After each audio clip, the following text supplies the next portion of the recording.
Greetings, fellow travelers. Welcome on in. This is the 155th level of the RPG Cave. I am one of your hosts, the level 199 Human Dark Lord, Ryan Turford, and I am joined, as always, by the level 199 Elf Battle Alchemist, Dr. Garret Bland. How's it going, Garret? I'm doing good, dude. It's a lovely, crisp, chilly, crisp Saturday morning here in the Bay Area. How about you, Ryan? How's the weather over there? Oh, I'm glad. Thank you for asking a weather-related question, Garret. I mean, I really appreciate it. I mean, yes, it's a cool, crisp 22 degrees. It's very humid outside. And okay. I'm just waiting for summer to be over at this point.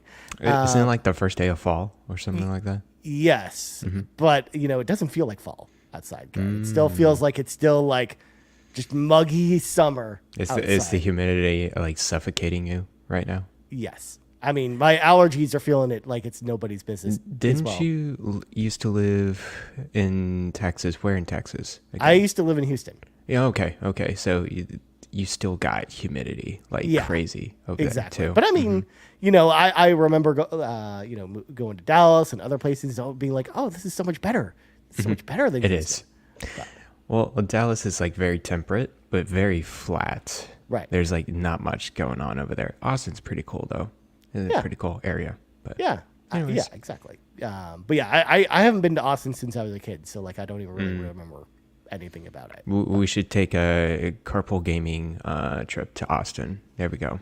This is me driving the carpool gaming car. We should have done it before Ark in Austin was shut down. We should have broken and saved the studio. That's what we should have done. But BioWare Austin's still there, at least. Oh, that's true. That still counts.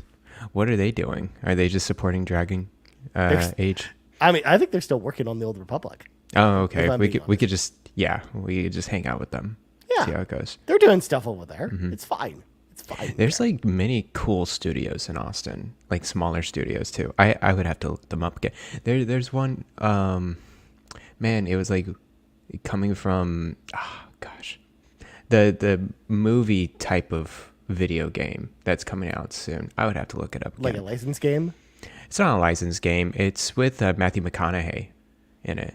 Oh, that's right. I forgot about that game. I don't remember what it's called, but I remember it from the Game Awards, the Matthew McConaughey video game. Yeah, that's always what I reference to. I'll look it up. You could do your rigmarole. I was going to say, I should probably clear the dungeon so that you can actually, look that up, Garret. So, folks, if you want to support the show, there's a number of amazing ways you can do that. Number one, if you're watching the live stream right now, over at youtube.com/carpoolgaming or over on twitch.tv/carpoolgaming live in the month of September, of course, because we're simulcasting all of our podcasts across both places. You can help us out by, of course, liking the stream if you're on YouTube, maybe hitting us with that follow button if you're on Twitch, or on YouTube, hitting that subscribe button. All that stuff helps the channels grow and helps us out in a big way. Also, again, since we are in the month of September, we are currently, of course, pooling all of our subs, Garret, this month towards our Extra Life efforts that are happening in Rome, New York at the beginning of November. And we got to, of course, shout out our 5+ gift subbers over on Twitch for the month of September so far. Top in the leaderboard, Tim Paullin at 15 gift subs, Jinsu 3000 at 10, BobLoblaw with 10, Tony Baker with 5, Yon32 with 5, Rizzle2929 with 5, Mitchell Power with 5, Bowza with 5, and Sean Capri with 5. So shout out to, of course, all of our Twitch subbers who, by the way, Garret, I don't know if you knew this. We made a big celebration about this. We hit our 100 sub goal that we set out to do for the month to, again, help our Extra Life efforts. Y'all have no idea how much this really means to us as a crew, but also just how much better of an experience Extra Life I think is going to be because of it. So we aren't, I think, ready to unveil all of our Extra Life plans just yet, but I think there's some exciting stuff on the way. And of course, the month is still not over. If you feel like supporting us as well, make sure to throw a little sub out there.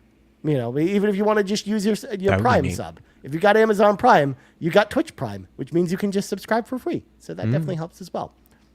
Also, If you're listening on audio feeds, don't forget to hit that subscribe button as well. And of course, rate us if you're listening on Apple Podcasts or Spotify. And last but not least, if you want one big podcast feed with the entire Carpool Gaming Cinematic Universe on it, head on over to our Patreon, patreon.com/Carpool Gaming, just like Toxic did, who came in as a gold member, and Hot Gamer Boy Summer, who jumped in to the ad-free tier after checking out the free trial last week. Nice. Reminder, there is a free 7-day free trial of the exclusive tier if you want to check out some of our exclusive content. So make sure to head on over there, Patreon. Of course, huge thank you to all of our patrons, as always. Well, Garrett, did you get the name for us? Yes, and it's actually pretty interesting. I'm sure people will look forward to it.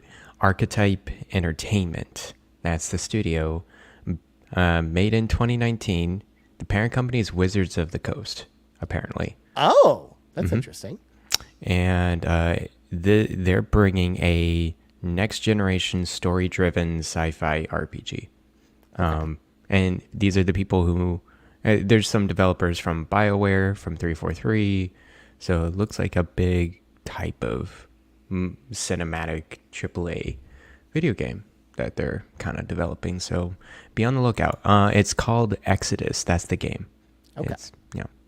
I mean, I will be on the lookout for this game, Garrett. It sounds cool. And Matthew McConaughey is definitely in it. So yeah.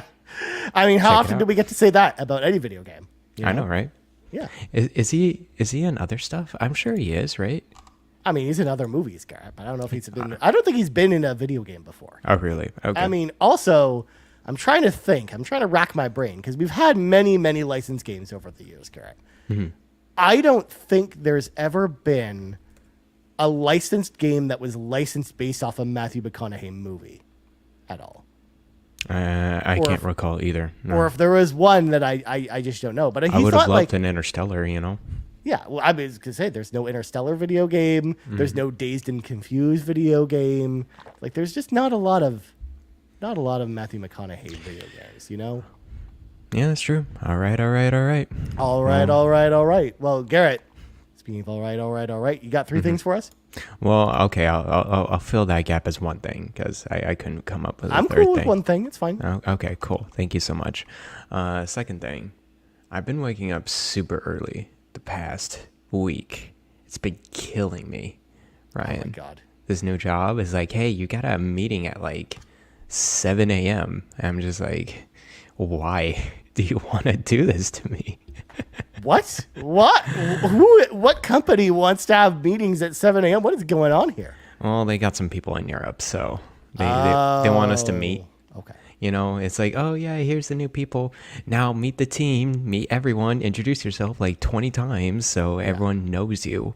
And it's like, great, they'll know me for like 10 seconds and then they'll forget me the next 30 minutes and go on with their job. But yeah, it's been a little rough. And my commute's harder too. I used to, for folks who are familiar with the Bay Area, there's a ferry, you know, that goes around the system across the bay.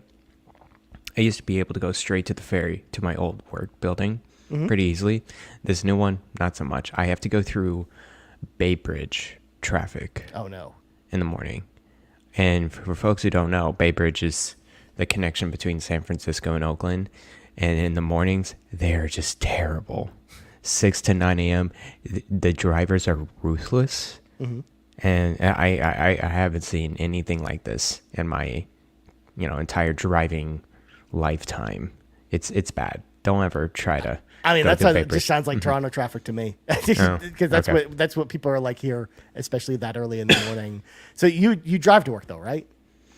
I do, but fortunately, I don't have to go in like every day. So okay, I go in like twice a week, and I'm like, okay, not going. Especially if you got to get there for 7 a.m. meetings. Like, I get it. Like, that's ridiculous. That's rough. There's even traffic like, 5 or like 6 in the morning. I'm just like, oh my gosh. It's crazy. I don't know how people do it every day. But anyways, one thing, the third thing I want to mention, another comment with this dog over here. Crazy in the morning. But I notice every time I give her a walk, she doesn't walk like normal dogs. Like no, dogs just kind of keep up with your pace and, just like look around and, be a dog. No, she just stops and looks around and see if there's any humans, any dogs around. She plants herself on the ground. I cannot move her. And I have to say, let's go. Come on, let's go. And then it's like every 10 steps, it's like that every time I give her a walk. It's crazy.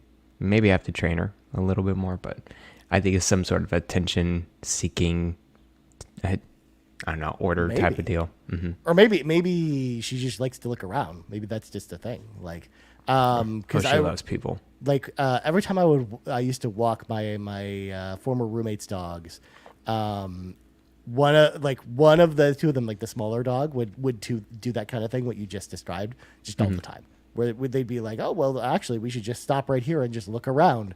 And then you try and get her to move, and she's like, nope, I just want to keep looking around. No, I am not moving. I'm not going. I just want to see what this tree's like. We got to sit here. We got to look at the tree, sniff at the tree a little bit, poke it a little bit with your paw, and then we can move on. Yeah, basically. That's basically what happens with our walks. So, anyways, if you got dogs and hopefully, they just walk normally, and if they don't, well, you're in the same boat as me. So nice. There you go. There you go. Well, Garrett, speaking of there you go, it is now time to read from the sacred text. Look, I was stretching. I was stretching there. I was stretching the secret text there for context. So this time around, we don't have a big topic that's kind of going to take over the whole show, but we're going to do a couple mini topics this week on the RPG Cave. First up, Garrett, I'm very excited to actually talk about this. Have you at all played the Romancing SaGa 2 demo? I played Revenge it last of the night. Seven, I think it's called. The subtitle is. I played it last night. Okay. I also played it last night. I played it on PlayStation 5. This demo was awesome. Okay. I really enjoyed this demo. Like you remember us talking earlier this year about Saga Emerald Beyond, where I hated that demo. I think that was, I still think that's probably the worst thing I've played all year. And I beat Bill and Ted on NES this year, Garrett. But I still think Saga Emerald Beyond was the worst thing I played this year. But I don't know what it was about Romancing SaGa 2, but I thought the demo was super fun. Like one of the cool things about it, first of all, for context, for people who don't know, this is actually a remake of a Super Famicom game. So it's actually a very faithful remake of that Super Famicom game. Now, that game never came out in North America, at least on the Super Famicom itself. It did eventually receive a North American translation for the first time officially in the Xbox One and PS4 era, because you could actually pick up I think it's on Switch, Xbox, and PS4. You can pick up the kind of the SNES translated version of this game, so it's out there. But this game, one of the cool things that they do, first of all, you can actually select the music, Garrett, and select the old school, like the SNES music in this game, which I thought was like a really nice touch, because that was one of the things I loved about Trials of Mana. They did kind of the same thing, because it's kind of, I think it's Zine who's doing this game, and I think they're the ones who they're like the one of the sub studios at Square that actually did Trials of Mana. So, which it kind of shows in a way, because when you compare the visuals to something like Trials of Mana, you can kind of see like that kind of, they have like kind of like similar visual designs for sure and world designs. But yeah, like it's like a turn-based role-playing game. Again, very reminiscent of the old Saga games or just Super Nintendo games in general. But I mentioned how I felt about it, Garrett. But how do you feel about the demo? I thought it was pretty solid, for sure. It reminds me of as you mentioned, like kind of a remake of a classic turn-based role-playing game. It kind of gets you into the action itself, which is nice. I thought the voice acting was fine.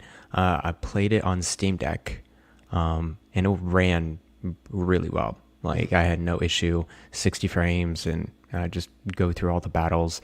And that's how it runs on PS5 as well, by the way, for those that are wondering. And because there's no performance mode settings or anything like that. It just it runs smooth as silk at 60. And I don't think is it coming on to Switch as well?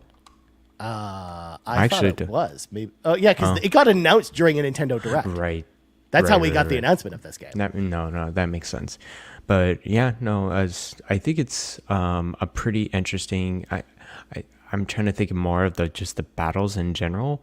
It reminds me a little bit of like Shin Megami Tensei a little bit, where you got weaknesses for certain monsters, and you kind of figure out what the weaknesses are if you explore the different various attacks and weapons. This was interesting because it was a party of 5. Yeah. Which is way more than any other turn-based RPG. But it's typical of the Saga games, because the Saga games usually have like weird party member numbers. And usually it's 5. Sometimes it's more than 5. Sometimes it's 8 party members. Interesting. Yeah. And then you have a little gauge on top to figure out the turn-based order of each of the characters and then the enemies. Overall, it seemed like a solid turn-based RPG. That's what I kind of got out of it. I don't know if that's enough to get me into the game like immediately, but it's something to keep an eye on, especially with reviews, how people just think about, especially the Romancing SaGa fans, I was gonna say, like the dozens of them. I was gonna say, how many Saga games do we get, Garrett? Just one after another, and they're all like not really interesting to us. But like that's why I thought this was so refreshing, because this is one that was like that. You know, I saw the reveal at the Nintendo Direct, and I was like, oh, it's another Saga game. I don't know if I should be interested. But then I remember, because a couple years ago during Extra Life, I played Romancing SaGa 3, which is the third Super Famicom Romancing SaGa game, and really enjoying it.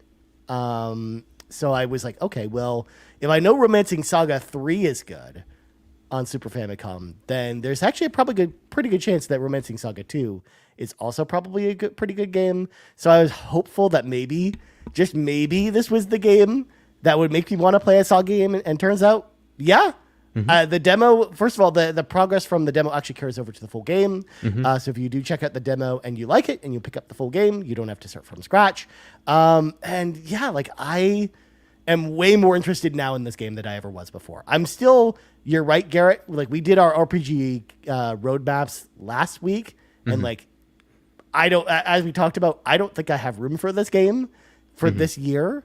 But like, I think when it goes on sale, you know, during Black Friday or over the holidays, like I'm probably definitely going to pick this up and then play it next year, I think, because I really enjoyed what I played. And like I said, the lineage with Zine, with the Trials of Mana remake, and how much I enjoyed that remake compared to what they're doing here with the demo. Like, I don't know, man, I really, really enjoyed what they had on display here. And I'm really interested in this game in a way that I wasn't expecting to. So I was really surprised by this game. I do want to comment on a few things. One, I thought the battles were pretty easy. Like they were pretty straightforward. It just felt like attrition throughout the dungeon map, where a random enemy just finds me and immediately goes to my character, and then we're in battle. And then it's kind of just, okay, make sure you just attack and damage enough of the monsters and you're good to go. Yeah. I think that's one thing. The other thing is I feel like there's a spike difficulty level in the bosses. Yeah, for sure. There was like kind of a mini boss and then a major boss. And that major boss I had trouble with because it kept killing my characters left and right. And you kind of want to make sure all your characters are alive. So it has some formation bonus or something like that. Yeah, like you can do like team attacks, and then you get other bonuses as well for having as many of your party members alive as possible. Because that's why the battles, like the smaller battles, are so easy, is because you're never really losing your other party members, so you're able to kill the enemies pretty quickly because you've got all the party bonuses from having all your members alive. Whereas I don't know if you fought the mimics, Garrett, the treasure chests that came alive. But those were rough. Those were actually difficult too. You definitely felt the difficulty spike, but I think I only had one character die the entire time. Because But also not only that too, but you don't have to worry about healing between battles because one of the staples of the Saga games is it automatically refills all your characters after each battle, which I think is good. Like I think it actually just helps the pace of things because like more than anything, I'm actually kind of glad that the smaller battles are really fast paced and they're just over very quickly to then get you through the game a little bit faster so that you're not lingering on other enemies. Although if you play it on hard mode, like the game kind of encourages you to do if you want like the classic difficulty from the Super Famicom, like that's probably going to be bogging down even the normal battles a little bit. Yeah. It was interesting to it looks like you fast travel quite a bit to go place to place, and it's you're pretty free to do that whenever you want. So you don't get really stuck. It looks like in certain dungeons, which is nice. Yeah, as long as you're not in combat, you can teleport back to town and then teleport back to the dungeon and run through it again, essentially. But I would say like art style wise and cell shadedness, I really, it looks good. It looks really good. Yeah. I mean, don't get me wrong. It definitely feels like a game that is developed with Switch in mind, that is running on, Steam Deck and PS5 because, the environments themselves are fine. But I think the character models, to your point, Garrett, look really good. But yeah, I'll keep an eye on it. But it's also $50 day one. So it's a little bit cheaper of a game as well. I wonder how long it is. I don't think it will be that terribly long of an RPG as well. Let me keep talking. I'll go to how long to beat because I'm curious. Yeah, I'm wondering, well, because it's a Super Famicom game, it's going to be 15-ish hours or something like that. So how long to beat, Garrett, for the original game? Main story only, 36 hours. Okay, that's a little long. Never mind. Main story and sides, 50 hours. Okay. Completionist rating, 85 hours. Yeah, no, I'm not doing that. But okay, 35 hours, that's a typical or a little bit longer of an RPG in that era, I would say. So, okay, sounds good. Yeah. Either way, I think this game is a game to look forward to. I know it's coming out in October, and I know there's a lot of other games coming out in October, but I think, like, again, when Black Friday comes around or when Christmas rolls around and there's going to be deals on the stores, like, this is one to keep your eye on, or at least try the demo out, because I think you might actually be pleasantly surprised like we were. That we actually finally, Garrett, in the history of the show, for the first time, we both liked a Saga game. We played a Saga game that we didn't hate. Yes. Surprisingly. Yes. I think this is a very solid one for sure. Yeah. So it's also surprising too, Garrett, that again, it's like when you look at the franchises that Square has, like they just keep doubling down on Saga. I don't know what it is about Saga. They're just like, we can't make a new Chrono game or a new Parasite Eve game or like any of these other like 10 different franchises that we own, but we're gonna make 1 million of these Saga games, Garrett, because they're for someone. 60 games. I swear, like every time a new direct comes up, it's like, here's the new Romancing SaGa port from the Super Famicom. I'm just like, oh my gosh. Who needs this? But this is the first time they've actually remade one of those Super Famicom games. That's true. Whereas a lot of the ones they've been porting are like the PS2 Saga games. Or, again, this will be 2 Saga games in 1 year, Garrett, with this and Saga Emerald Beyond. They go on sale with very weird prices as well. It's like, get Romancing SaGa 3 for $12.27 or something like that on the Switch. It's yeah, I don't know what they're doing, Saga, but I guess they're finding some success with it, I guess. Yeah, it's very cheap. I remember Romancing SaGa, when I picked it up on Xbox, Garrett, it was $4 Canadian. And I was like, yeah, I'll try this game out for $4. Nice. I hear, good things about it. And again, Romancing SaGa 3, I actually think it was a fun game as well when I played it a few years ago. So, yeah. Cool. That's the Romancing SaGa 2 demo. Try it out. Like I said, it's on, I think, everything, including Xbox. So, yeah, try it out. But Garrett, next game we wanted to talk about, Atelier Yumia. I want to get a hype check. A hype check on Atelier Yumia. Of course. But Garrett, you're going to need to fill me in since you are the Atelier fan here. What is the full title for this game again? Oh gosh, I have to look that one up. It's like I knew you wouldn't know it off the top of your head, but I still had to surprise Atelier you. Yumia. It's the alchemist of memories and the Evision land. Yeah, there we go. There we go. That's it. Okay. This is, I wouldn't say this is a surprise, but it's pretty refreshing to see a new series going forward. Now it's kind of expected because Ryza has 3 games. Yeah, we talked about it before, but like we knew like after the trilogy was over, they're going to do something else. For sure. So yeah, this is Atelier Yumia, and it's coming out March 21st, right? 2025, yeah, March 21st, 25. And spoiler alert, Garrett, it's coming out on my birthday. It's happy birthday to me playing Atelier Yumia. Let's go. I need a stream of that. Yeah. Birthday stream of Atelier Yumia. 12-hour stream of Atelier Yumia. Yeah. Interesting. But anyways, they had a full trailer. Well, they actually kind of announced it at Nintendo Direct. Yeah. Then they had their own little presentation about Atelier Yumia in general. Yeah. And they also released like a second like full trailer because at the Direct they didn't have the full trailer there, so they released that online later, which I rewatched this morning before we came in here to talk about it.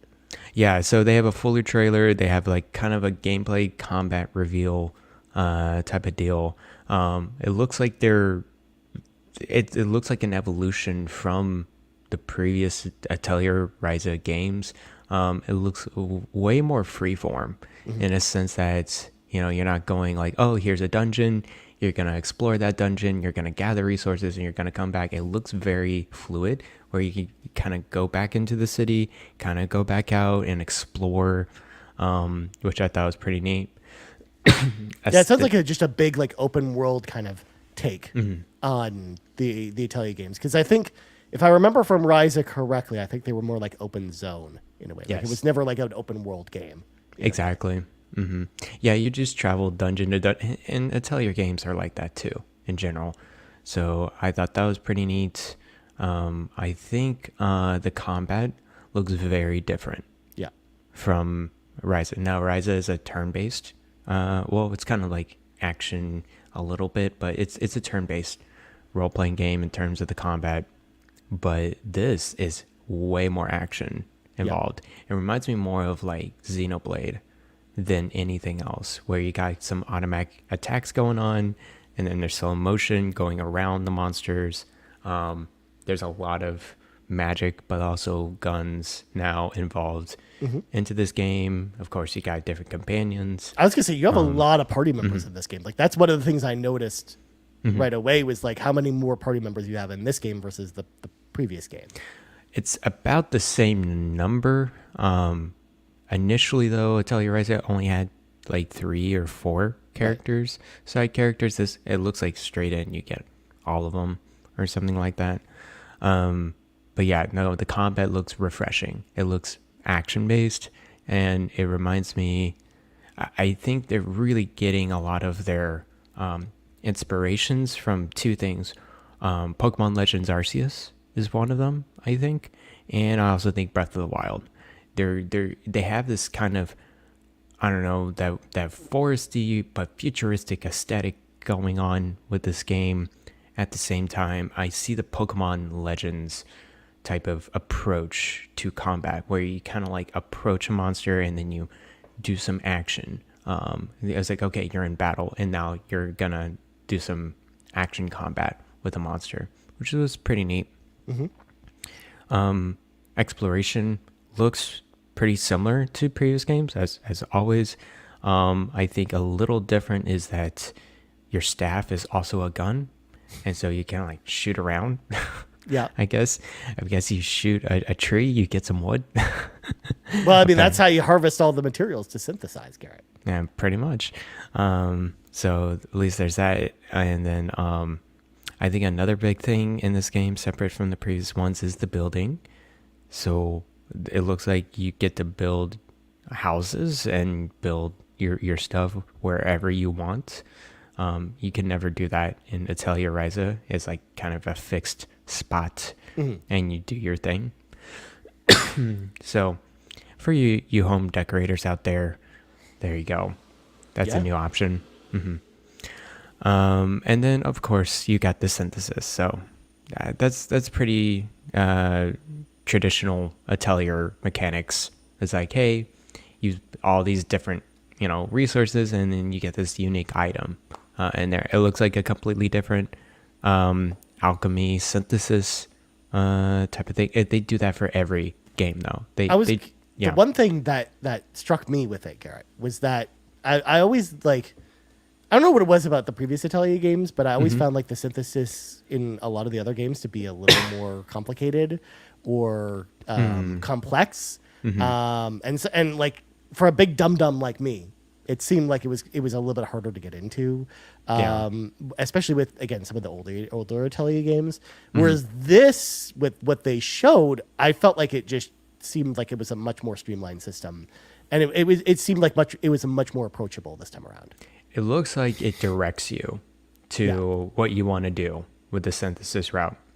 Yeah, like it's kind of the difference between like playing Minecraft when it first came out, where it didn't give you instructions and you had to go look up stuff, to just Minecraft now, where it's just like, well, here's how you make this. And I think the developer, they actually said in some interviews that we really want newer players to come into the series, so we're going to try to make it as streamlined as possible for these different points of entry in the mechanics of the game. So I think they were really thinking about the synthesis and the alchemy and making sure people can get into it pretty easily. So hopefully we get to see more of the logic and mechanics of that later on.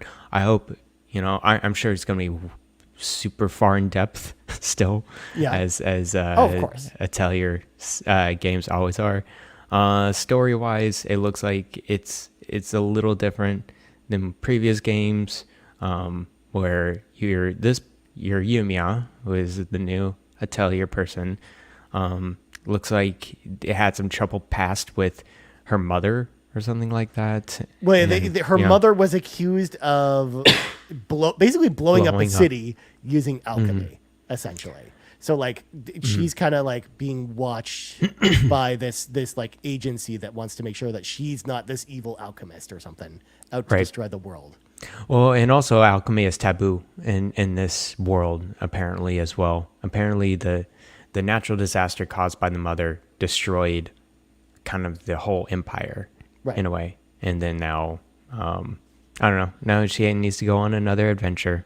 I don't know. We don't know what that adventure is, so we'll see how that goes. Typically, stories with Atelier games though are very, I don't know. It's just supplemental. They're usually like what you talked about before, Gareth. They seem like they're more like lighthearted stories. But this time around, though, I don't know. This trailer gave me kind of Tales vibes with the stories a little bit, where there was this. They showed off the big bad, and they showed off some conflict and stuff like that. So I don't know, man. I felt like they were trying to show off that the story is not going to be kind of secondary this time around. So I'm expecting that there's probably going to be a big jump in storytelling this time around, which I think is a good thing. I agree. So expect, I'm sure that date's solid. They've always been very solid with their release dates, and expect sequels to this game as well. Because there's going to be a 2 and a 3 probably, because they'll probably do a Yumia trilogy like they do with all the Atelier games. Like a trilogy usually around most of the characters. Yeah, well, Reese is kind of the first time where they did the same character 3 times. They've done other couple characters, like I think another one twice, but Reese is the first time they did it 3 times. So, but I'm sure they're gonna continue that with Yumia.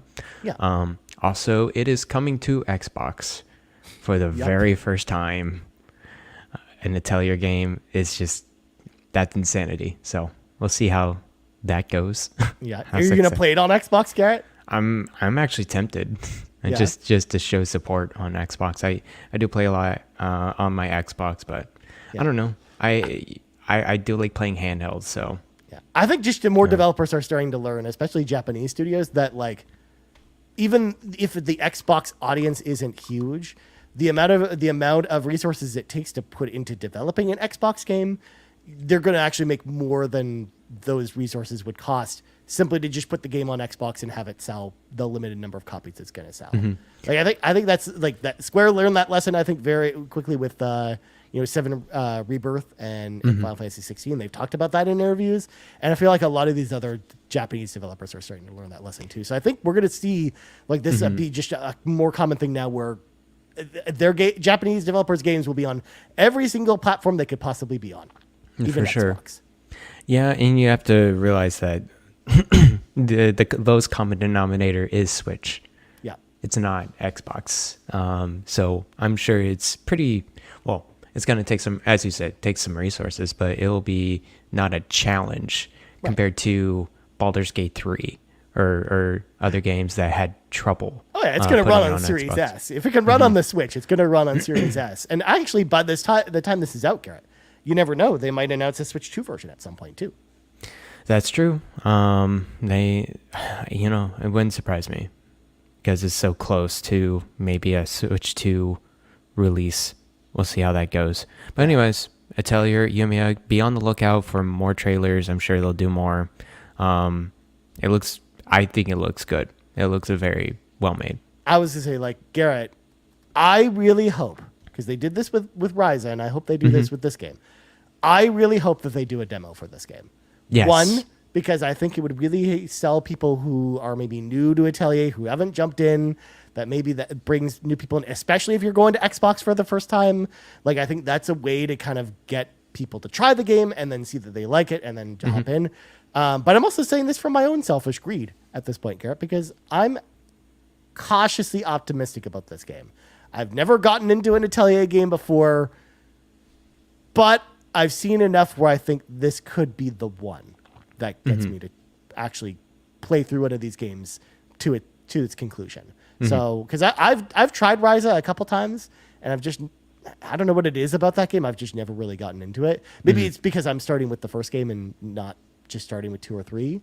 Well, it's very similar cadence for 2 and 3. There might be a little difference in mechanic wise, but if one's not getting you, you're not gonna get 2 and 3. That's kind of how I felt too. So I'm like, So whereas I think with a brand new trilogy with a new approach to storytelling and gameplay that is more open-ended, like I think maybe that's finally going to be the switch that probably might be able to bring me into this. So I am excited, but also excited that maybe this means just more people playing Atelier games in general, because I think that's only a good thing for a series like this that's just been around forever. Like I think it's time for Atelier to kind of step a little bit out of the niche comfort zone that it's been enjoying for a while and kind of like make itself a little bit more of a broad audience game, but not too much to get not too much. Things. Yeah, don't do a Final Fantasy 16 diz. Don't go too far in that direction. Don't be Devil May Cry. Final Fantasy 16, great game. It's just not really a Final Fantasy game in a lot of ways. Whereas this, still feels like an Atelier game, even though they've made some minor improvements to make it a little bit more approachable, which is what I think they should be doing with a series like this. Especially, again, if you're going to win over those Xbox people, I think that's kind of the approach you kind of have to take as well. For sure. Get hyped. March 21st. Yep. I'll be there day one. Will you be there? I mean, it's my birthday, Garrett, so maybe I will be there. Maybe it'll be a birthday stream. Happy birthday to me. A 12-hour birthday stream of Atelier Yumia on the Xbox. Yep. That's definitely gonna happen. I mean, well, you say that, but I'm like, I'll probably get it on PlayStation because I'll have my PlayStation 5. I'll have my PlayStation 5 Pro by then, Garrett. So the Pro, yes. You're gonna see every single strand of hair on Yumia. Yep. I mean, this of course is one of those games, Garrett, where of course they're going to take advantage of the PS5 Pro. I just know it. No, of course they're not going to. I mean, I don't think they took advantage of the PS4 Pro with the PS4 version of with Ryza, but no, absolutely not. But the AI upscaling that's automated, that'll do something for this game, I'm sure. Maybe it'll make it look all weird. Who knows? I can't wait for the Digital Foundry video. Oh my God. That's going to be awesome. Speaking of the Pro, Garrett, I'm actually pretty... I talked about this on the PlayStation 5, but I'm actually pretty excited about the PlayStation 5 Pro. I can't wait to get mine.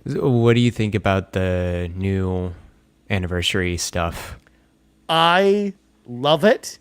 Yes. And I'm sad because they aren't selling the faceplate separately. Because That's true. Because that's the thing. I'm not going to buy a new PS5 Slim to get the console faceplates, or because I already have a PS5, and I'm getting the Pro in assuming I can actually get one this fall. So I don't really need another PS5, like another Slim. Well, there's going to be a PS5 Pro with the plate, right? But Garrett, did you not see that there is only going to be 1,834 of them worldwide? Oh, okay. Not only that, but that bundle is going to be over $1,000 American dollars because that's too much. It comes with a DualSense Edge controller, oh, and a charging station, and the vertical stand. So when you factor all that in, again, it's going to be over $1,000. That's too much. Too much. No, yeah, no. Okay. So I'm stuck getting the normal one, which again, it makes me sad because I really I love the kind of the color scheme, the PS1 color scheme. But they're not doing it as faceplates. I mean, will you at least get the DualSense? 100% I'm getting that DualSense. Yeah. That's what I was about to say. I'm 100% getting that DualSense. I don't even care. I just bought the Astrobot controller, but I'm 100% getting that DualSense controller because it looks so cool. But we'll talk about it more on the PlayStation Drive, I think, a little bit this week. But I'm excited. I'm excited to see how certain RPGs are going to look on the Pro. I'm curious what you think of it because I think it'll definitely look better. Just from a what is it improving? It's a better GPU, but the same base CPU. Right. And then better implementation of AI upscaling. Right. That's what it is. So you, in terms of frame rates to resolution, it's not going to be that much more powerful than a PS5, but the scaling, so you can render a lower resolution but scale it to a higher resolution that can improve in performance and frames. So yeah, it's gonna be better.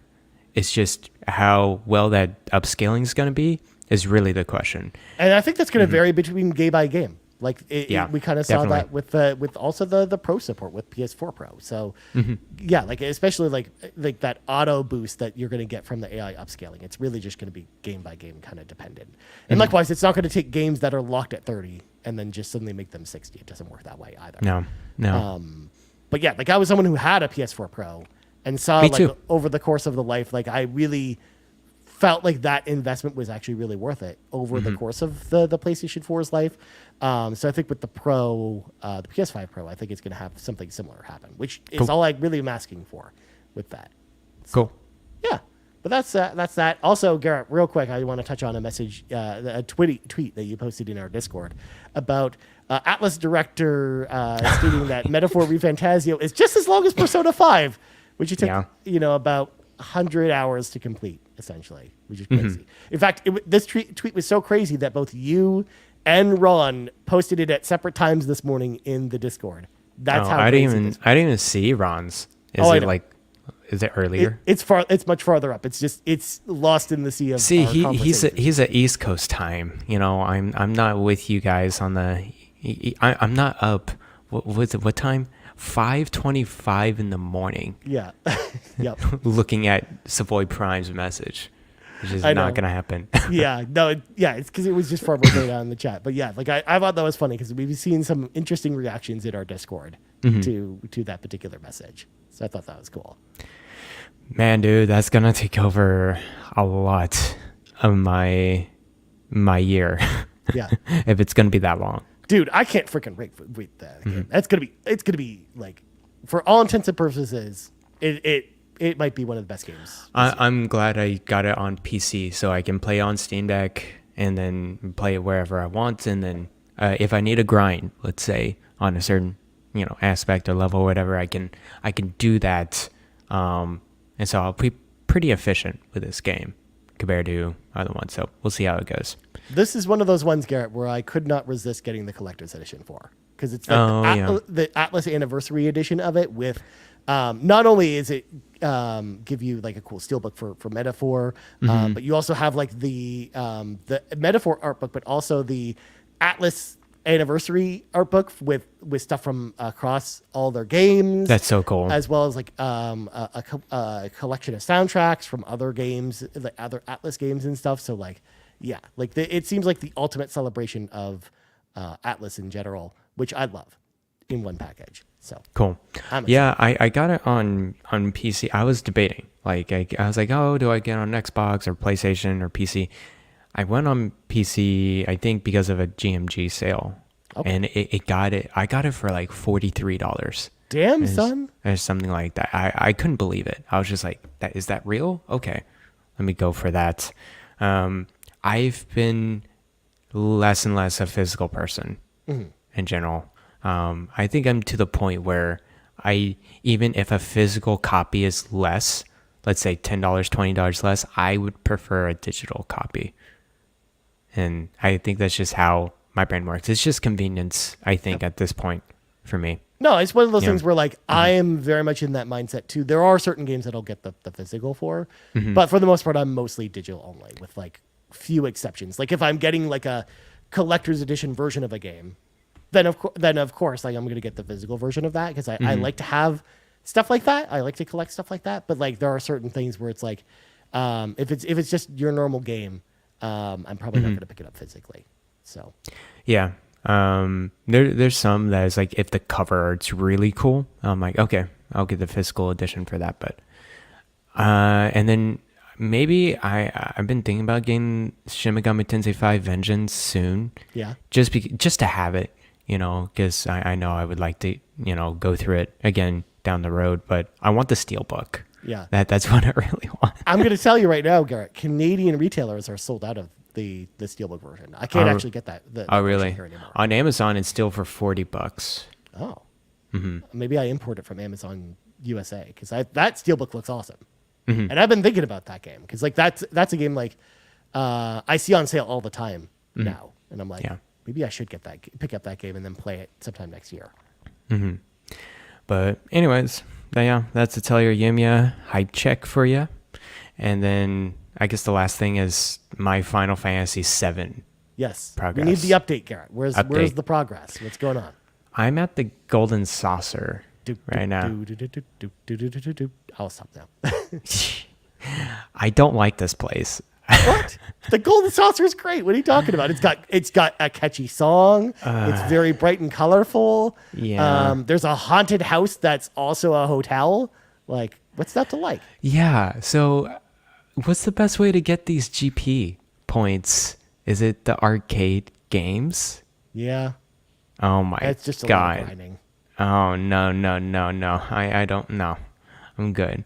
See, when you put these mini games around and grind, and then I saw the Chocobo races. That was cute. And then it's just some button prompts with these arcade machines. I'm gonna tell you right now, Garrett, so you don't stress about this. Don't worry about the GP and the Golden Saucer now. You're going to come back to the Golden Saucer later in the game, where more things open up and it's easier to get GP for stuff. Okay, I'll figure out how to traverse through this story a little bit more. I did get Kate Sith. There you go. Yes. I did get Yuffie as well. Oh, nice. Because Yuffie's optional. You don't have to get Yuffie. Yeah, I specifically read to get her pretty early. So I'm getting all the characters as I can. Story wise, it's going pretty good. It's just the party going after Sephiroth now. Yep. Sephiroth.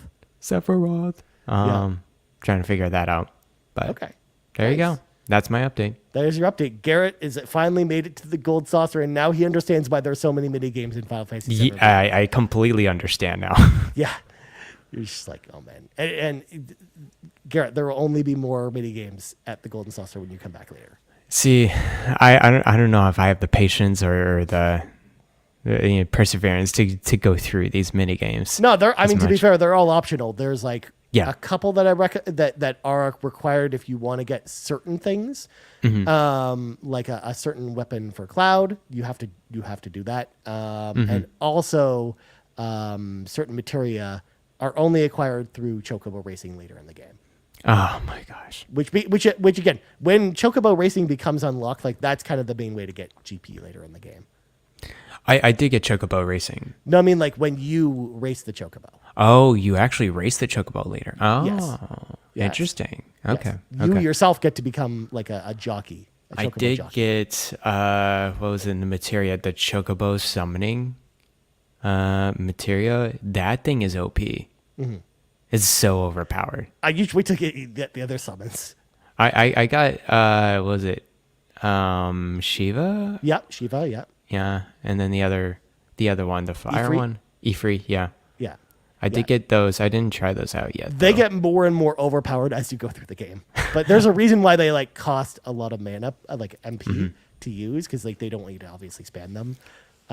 But yeah, like they're meant to be epic. Like that's why they have like the epic cinematics for them and stuff too. Like they're meant to be these like big damaging spells.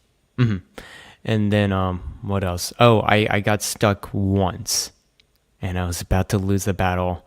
I had to put in the cheat, right? Yeah, I had to cheat once. No, but you know what? The way you look at it, or the way I justify doing something like that, is like the alternative is I basically have to like reload my save wherever I saved, and then get all the way back to where I was, and then redo the whole thing. And it's just easier to save time to just do that. Definitely. So I saved like 30 minutes. Yeah, because I was gonna say you're not playing. Man. You're not really playing Final Fantasy VII for the challenge. Like you're like, I must beat it on the like in the purest style on the hardest difficulty kind of thing. You know? No, absolutely not. I just want to know the story, figure it out. But it just sounds like a whole chase goose against Sephiroth this whole time. So yeah, I mean that's kind of how the story plays out for a good bit. Yeah, a good bit of it. So, cool. cool. But anyways, Skycatcher chimes in and says that they also did not do many of the mini games and they were totally fine. The first mini game was the battle, kind of Coliseum system, or like action battle with your mini units. That one is Fort Condor, the strategy one. Fort Condor. It was so difficult the first time just to figure it out. Then I read like one of the guides, and it's like, just do this, and I'm like, okay, there's the cheat. Yeah. To beat the game. Okay. Yeah, because in Fort Condor in the original game, there's like a through line as to like the exact way to do it is like there's an optimal path for it.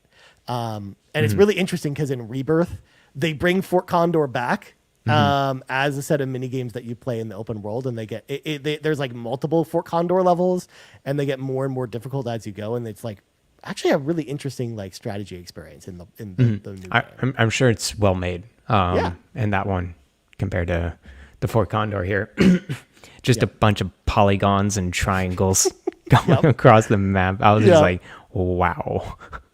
Exactly. Anyways, I am enjoying it. That's good.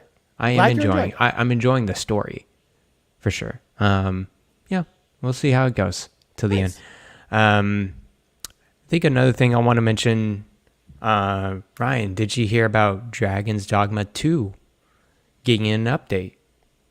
Another new update? I know it's getting a PS5 Pro update to run at 60 frames a second. No, this is like a game update. Like a balance update type of deal. Okay. So I want to go through a little bit of what they've done. I think recently. I think the update's coming out. Oh, it came out a few days ago. It's a title update. Okay.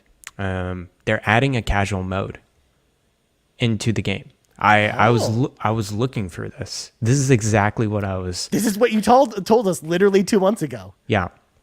And so this is what the casual mode does. It reduces end fees. So every time you go in the world, you go to an end to save and rest your party, whatever, but it costs a lot. Right. Money. It's you have to think about, do I actually want to do this when you go to these? But it looks like it reduced end fees, and then reduced prices for fairy stones. Fairy stones are the ones that lets you teleport all across the map at certain points, which is very nice. More difficult for weight carry to become heavy or very heavy. I don't know what that bullet point is. I assume that's actually making the stuff lighter, but I can't tell. That's what it sounds like to me too. Like you don't become over encumbered as easily. And then fourth thing, less stamina expended when dashing outside of battle. That's another one. Yeah. So you you don't have to struggle so much. No, you just get around faster by the sound of it. One more bullet point. Loss gauge will not increase when selecting load from last save after the arisen dies. It sometimes happens. Every time you die, your loss gauge kind of increases as you go along. It's just a punishment every time you die, which is rough. And then last thing, pawns will recover from Dragon's Plague without a devastating calamity occurring, even if the symptoms progress to a terminal stage. This one freaked people out. You remember the Dragon's Plague deal where your pawns become infected by this disease that is traversed throughout the pawn system, and then if you don't notice it at all, they'll get to a terminal stage where they blow up, and they literally blow up towns. Jesus. They blow up NPCs, and it could disrupt main quests. It can break the game, basically. Great. That's what this thing is. That's what I love. Just game breaking mechanics, just in there for the heck of it. So they just it looks like that last one just doesn't get to that stage where it blows up a whole town. Right. So yeah, there you go. That's the new casual mode. You do just a caution. You do miss 2 trophies in this. If you go through the casual mode, you're gonna miss at least 2 of the achievements. But other than that's music to my ears. But if you're not platinuming it, Garrett, then that seems like an acceptable thing. If that's the difference between you being able to finish that game and not, that seems like a no-brainer. Exactly. There's a lot of different various updates as well within the game. That's not the casual mode. I'm not going to go through each individual one, but just to give you an overview, there is a lot of adjustments to the vocations themselves. They do buff them quite a bit. I'm just looking at each of the bullet points in the adjustments of the vocations. They do at least one thing for each vocation that makes it easier for that class or that vocation. So if you want to check that out, you can go to Dragon's Dogma 2 website, figure that out. But overall, it sounds like they heard the audience. Yeah. Well, it's like, okay, yeah, it's a little too hard. It's not streamlined a lot, and Dragon's Plague breaks the game. So here you go. But yeah, man, it's a huge update. I was quite surprised. So if I'll be I don't want to say I'm gonna be completely back in because I just have so much other stuff. But of course, I want to check out this title update at least to see how the casual mode is, and then also how much easier that is, but also the vocation changes, adjustments as well. See if it's easier. That's good because Garrett, I remember how you were saying you'll never touch this game ever again. So I feel like they've won you over at least a little bit with this one. But it's releasing so close to Shattered Space where I'm like, I don't know if Garrett's actually going to get a chance to play that. Because Shattered Space is out, next week or the week after, I think? September 30th, and I still got to go through the answer. Okay. So I'm a slow-paced person, as you can tell. I'm just kind of... I'll be there when I get there kind of deal. Yeah, you'll get there when you get there kind of thing. I'm hearing the answer's quite extensive too. It's like 40 hours. Jesus.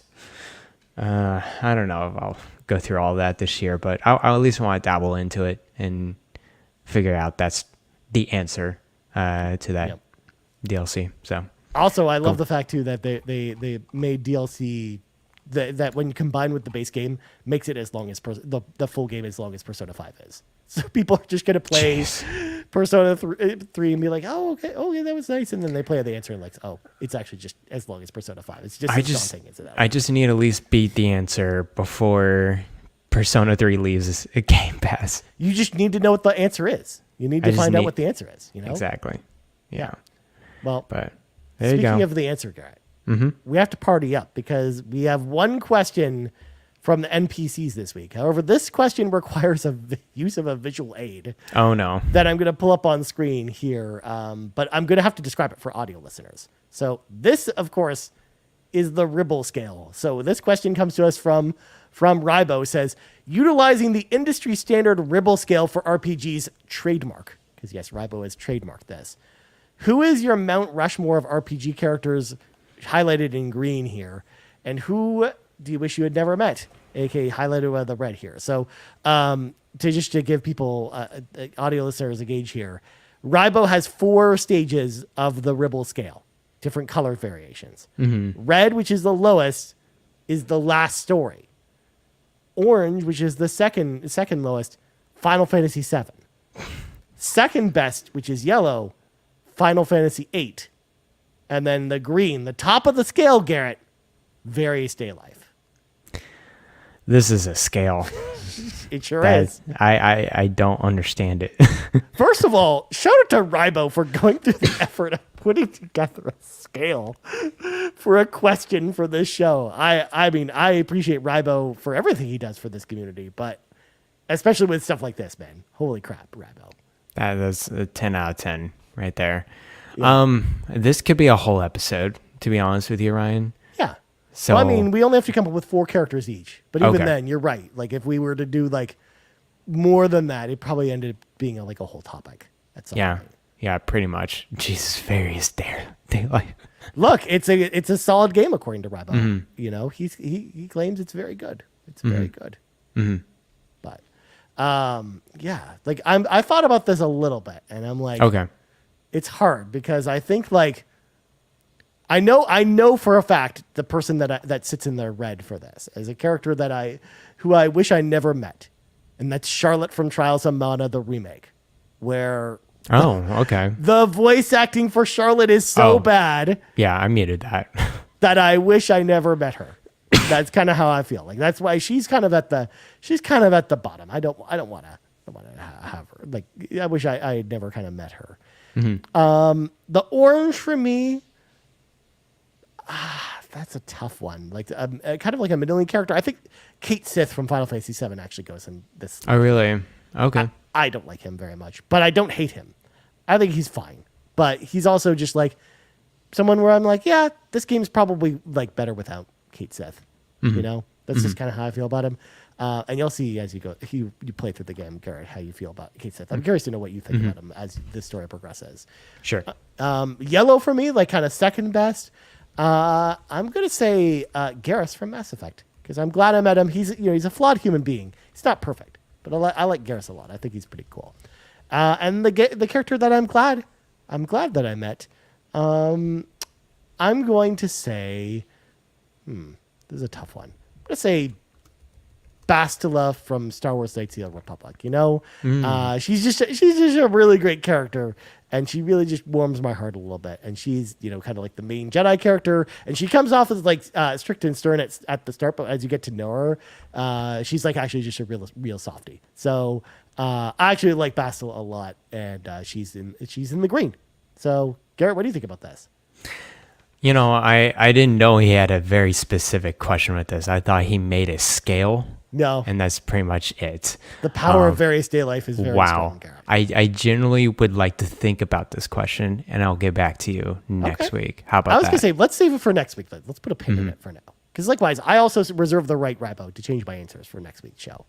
After we think about it. He said, we'll put a pin in it. It's just kind of crazy that scale is there. I thought he was like, here's the scale of these video games. I'm like, okay, sure.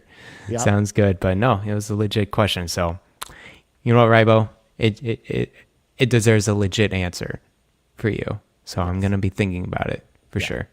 And I was gonna say, like, we could do like that kind of inspires us. Like, maybe we should do a Mount Rushmore of something. Mount Rushmore of anything. I mean, mind RPG you, related. we would be copying Jeff Grubb's podcast if we did this. I mean, because that's something that they do. Yeah. But YOLO, as the kids say, we can just. It sounds like it's a lot of people do it too. I mean, it sounds like it's something the audience wants, especially Rybo in particular, right? So yeah. We got to do right by the NPCs here at the For sure. Cave.